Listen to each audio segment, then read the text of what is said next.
Have you ever opened up Netflix, scrolled for what feels like an eternity, and just given up? You're not alone. The sheer number of choices can be paralyzing. But what if I told you that what you're seeing isn't just a random buffet of movies?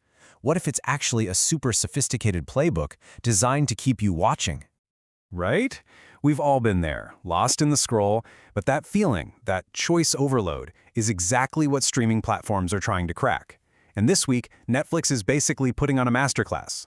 The lineup you're looking at isn't a library. Think of it more like a perfectly balanced, high-performance investment portfolio.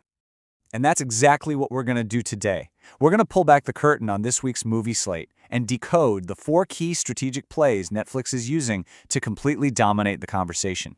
And trust me, by the end of this, you won't just know what to watch, you'll know exactly why it was put in front of you. So here's the game plan. First, we'll decode that core playbook. Then, we'll break down the 4 big moves for the week. The chart topper, the prestige picture, the global game, and a really bold experiment. The future is live.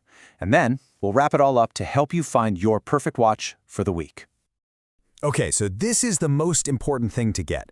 Netflix isn't just hunting for one giant hit at a time anymore. The old way of thinking was, okay, we need the next Stranger Things. Simple. But the new model, it's way smarter. It's about creating this diverse portfolio of content that serves different people, different moods, all at the same time, making sure there's always something for absolutely everyone. This is what the pros call a portfolio-driven ecosystem.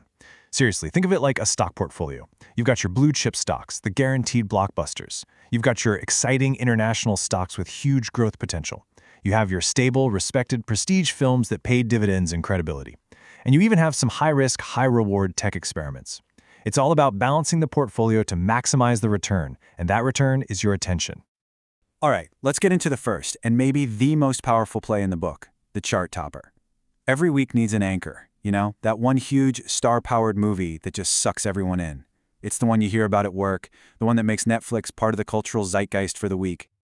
And this week's anchor, well, it didn't just do well. It absolutely crushed it, rocketing straight to the #1 spot on the global charts.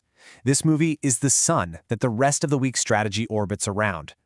And you can see it right here in the numbers. As of January 27th, The Rip is the undisputed champ. This is that crime thriller with the powerhouse duo Matt Damon and Ben Affleck, and it hit #1 in a whopping 40 countries. It is pure, high-stakes macho pulp, and it's the gravitational center of the whole platform right now.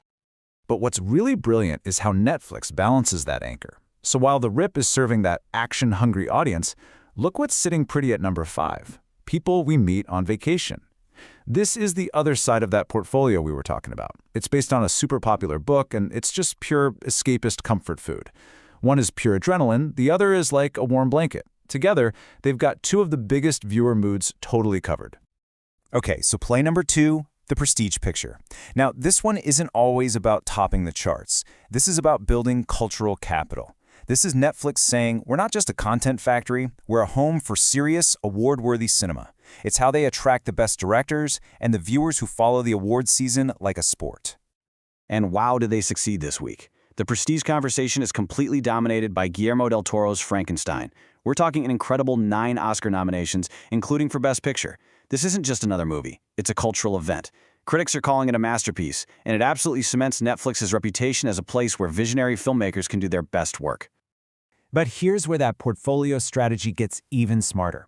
It's not just about the big Oscar frontrunners. What about the movies that critics and audiences went nuts for, but the Academy, well, they kind of ignored them?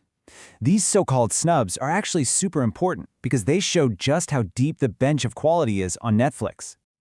I mean, just look at these Rotten Tomatoes scores. Wake Up Dead Man, the new Knives Out mystery, is sitting at a massive 92%. It was a huge hit, but it got shut out of the major Oscar races, and even more impressive, Left-Handed Girl, a Taiwanese drama, has a near-perfect 98%. These movies aren't just filler. They are loved, they are acclaimed, and they give Netflix prestige that goes way beyond just a handful of awards contenders. And that brings us perfectly to our third play, the global game.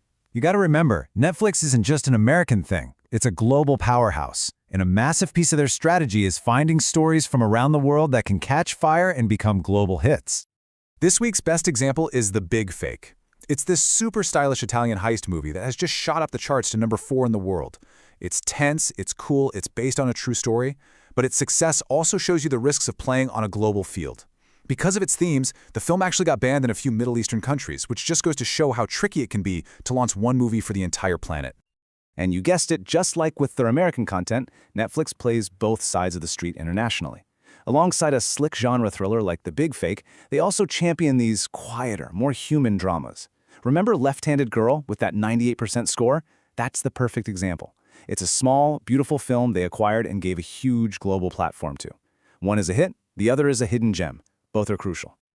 All right, let's get to our final and maybe most ambitious play of the week, The Future's Live. For its entire existence, Netflix has been about on-demand. Watch what you want, whenever you want. But to keep growing, they know they have to push into the final frontier of old-school TV, live events. And this week, they placed a massive bet on their biggest live experiment ever. It was a high-wire act in every sense of the word. The big question was, could a one-time live broadcast possibly compete with their endless library of on-demand blockbusters? Well, the answer was an explosive, unequivocal yes. And what has to be a shocking result for them, their live event didn't just do okay, it became the number 2 most watched movie on the entire platform worldwide. It beat almost everything. And this was it, Skyscraper Live. It featured Alex Honnold, the guy from the Oscar-winning doc Free Solo, climbing the insane Taipei 101 skyscraper with no ropes. This is a total game changer. It puts Netflix in a brand new category, competing directly with traditional TV for those can't-miss live appointment viewing moments. So there you have it. We've decoded the playbook. We've seen the 4 big strategies Netflix used this week to build this incredible content ecosystem. Now, let's bring it all home and turn all this analysis into a simple guide to help you finally decide what to watch tonight. Here it is, all laid out. If you're in the mood for a big, high-stakes action thriller, you're watching The Rip. That's the chart topper. If you want an awards-worthy masterpiece, it's gotta be Frankenstein, the prestige picture. Feeling like discovering a critically acclaimed hidden gem? Try Left-Handed Girl.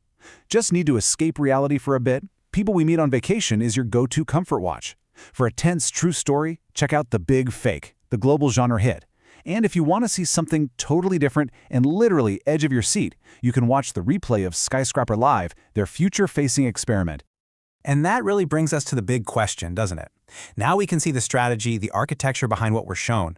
But as these platforms get better and better at this, what does it mean for us? Is it making our choices more predictable, guiding us down carefully constructed paths? Or is this whole playbook just making it easier than ever to find exactly the right movie for the right moment? Something to think about next time you start scrolling.